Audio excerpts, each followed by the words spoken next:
Hello YouTubers, my name is Attila Mate from Blue Sky Photography, and today I would like to talk to you about the new Nikon camera, the new Nikon full frame camera.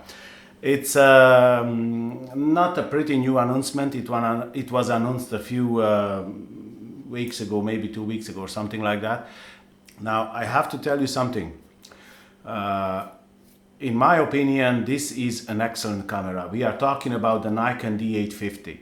Now that is an excellent camera, and I think that it will be a great sell for Nikon.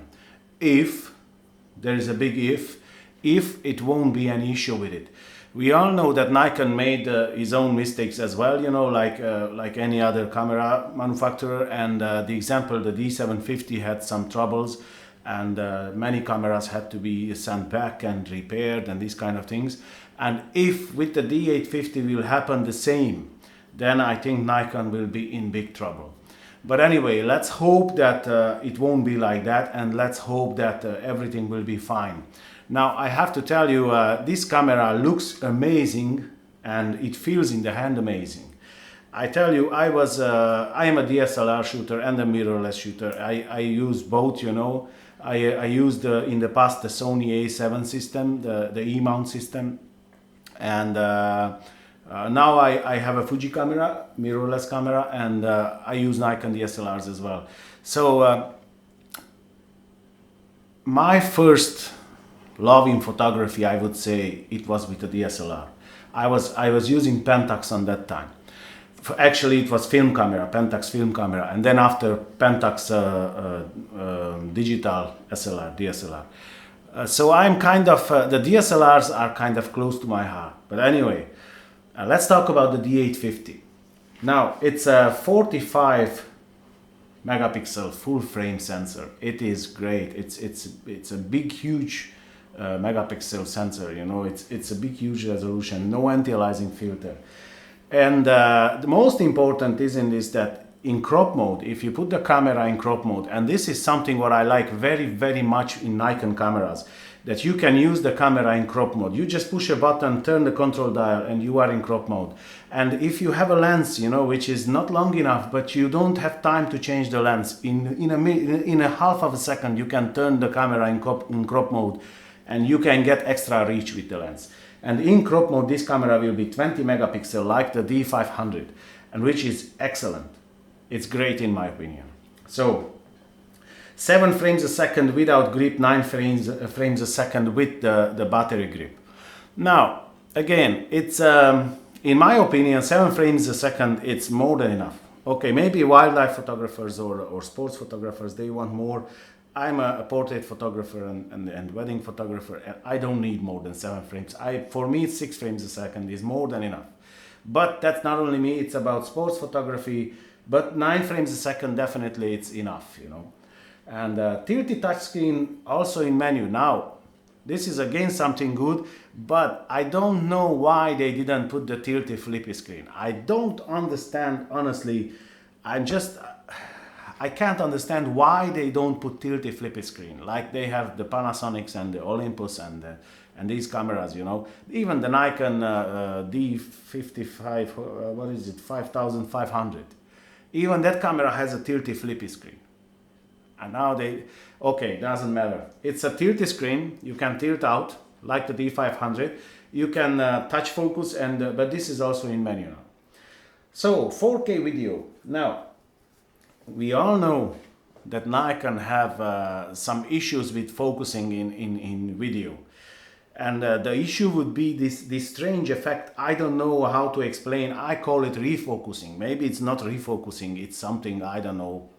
Like the focus is always getting over and back, you know. It's like every 2-3 seconds. Even if I stay stationary like here, I don't move, the focus will go like zik, zik, zik, zik, all the time for some reason. And one of the reasons is that they use the contrast detection system, not phase detection and contrast detection like other cameras. And usually DSLRs, which one use contrast detection autofocus system, they have this issue.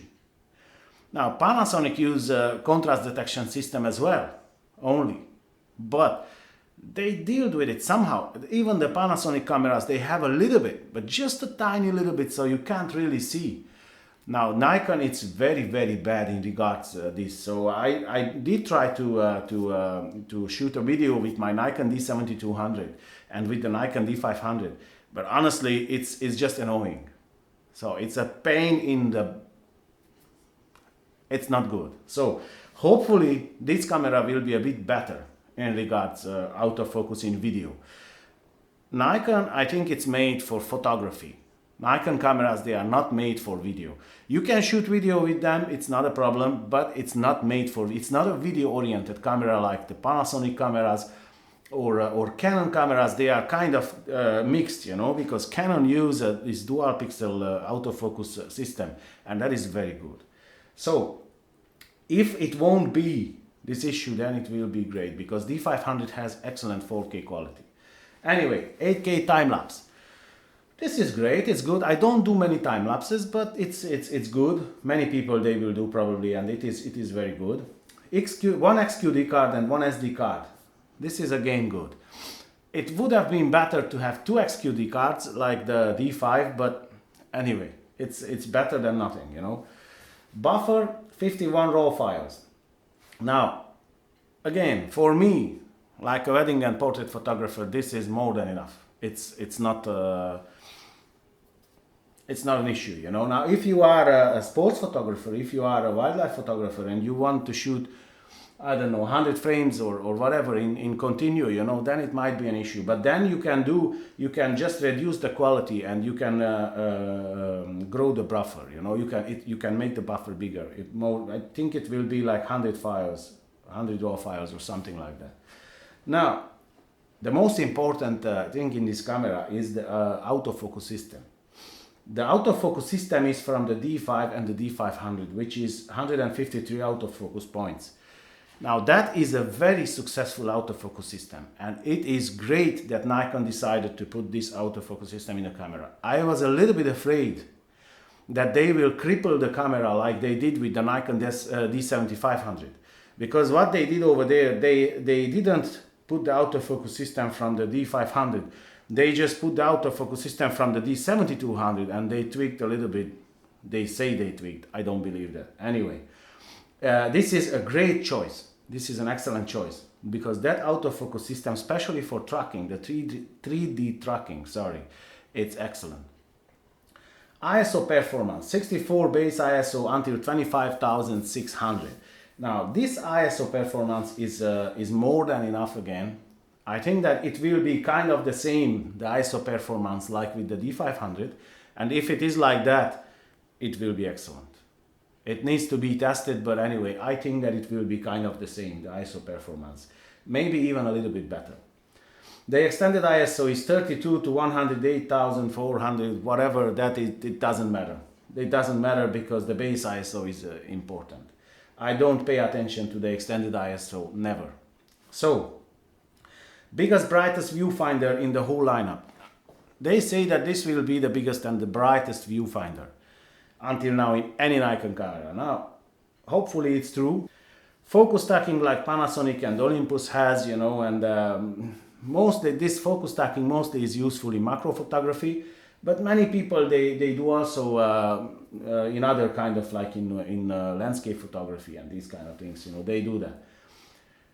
Now something here, which one Nikon did now, and I was complaining about this for many years, and they never did it, and they did it now. They have focus peaking and zebra pattern.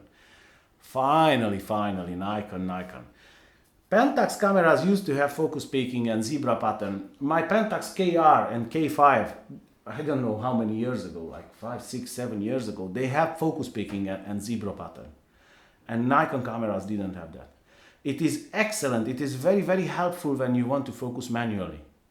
And even the zebra pattern will use it is very useful to see your exposure, to not to overexpose, you know, not to blow out the highlight.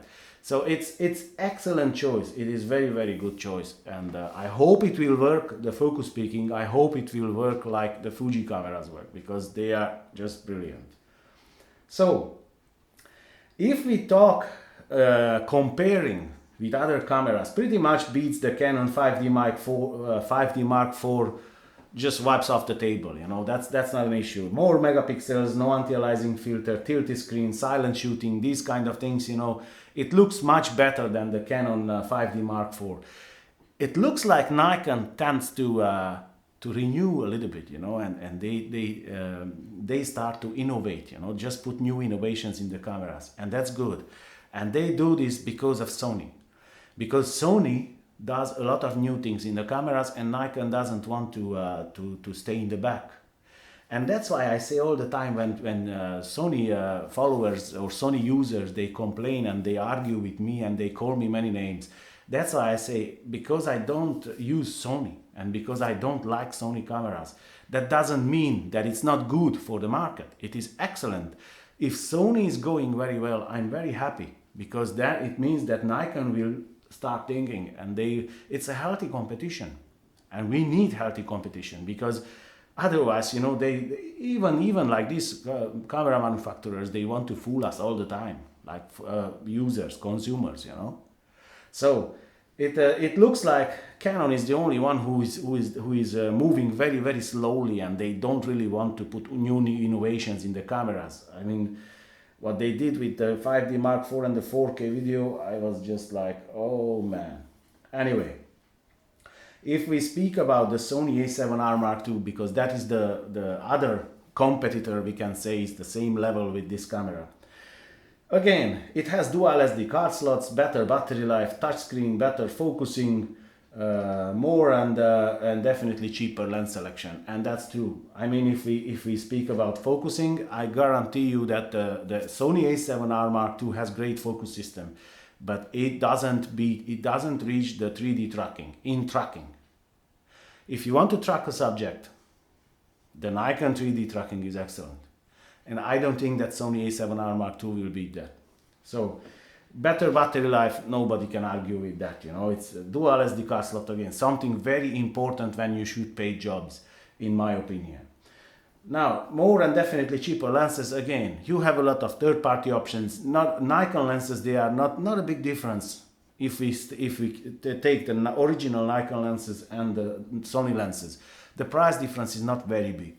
But in the same time, you have a lot of third-party options with Nikon. Now, Sony A7R has also a lot of advantages. And the biggest advantage is the electronic viewfinder. And that's the only reason I use, well, not the only reason, two reasons are why I use mirrorless camera. One is when I want to travel light and the weight is too big with DSLRs, and the second is the electronic viewfinder. These are the two reasons why I use mirrorless cameras. And again, electronic viewfinder, it's very, very good. It's very helpful.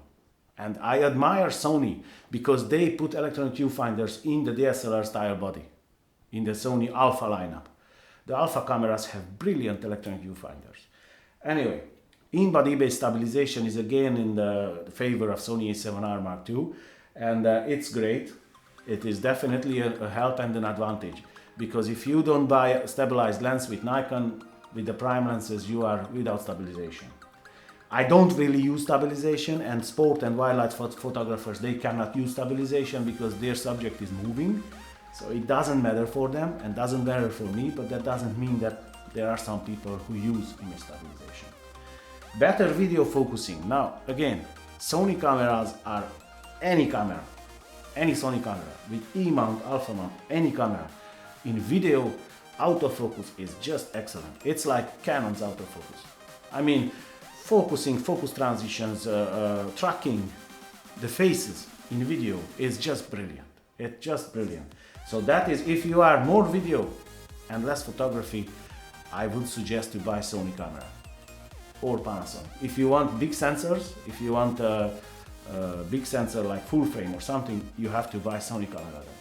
If you are happy with Micro Four Thirds, Panasonic is the best in video, in my opinion. Anyway, roughly these are the things and these are the aspects that I was really excited about this camera, and I think that this camera will be a great sale. Now the price is $3,300. If you buy the grip, it's another $500, so it will be like $3,800. That means in Europe it will be like 4,000 euro. It is a bit expensive, it's true, but in the same time this camera is capable for a lot of things. And I have to tell you that I am really excited. Will I buy it? I don't think so, because I don't need it. And I started to look on what I need and not what I want. I don't think I will buy it, because for me, for my jobs, it's just overkill. If I would need to print huge, like billboard size prints, and I would buy them, definitely. And I would choose this camera, definitely. Without even thinking, I would not choose the Sony A7R Mark II, Canon 5D Mark IV. I would choose this one, definitely. The Nikon D850. So, this is my opinion about this camera, and I think that it will be a great sell for Nikon, and hopefully it will put Nikon back on the feet, because Nikon D500, it was a great sale. Nikon D5 was a big BS. That's an overpriced rubbish. I don't like that. But this camera looks great, feels great in the hand, and everything looks great until now. We will see in the future. So, I hope that this video was helpful to you guys. I hope that you liked it. If you liked it, please like and subscribe and share my videos. And don't forget to hit the little bell button near the subscribe button to get notified when I upload a new video. And other than that, if you have any question, please feel free and leave a comment down below. If you want to add something to this video, feel free and leave a comment down below. Other than that, I wish you a nice day, and I'll see you in the next one. Take care, guys.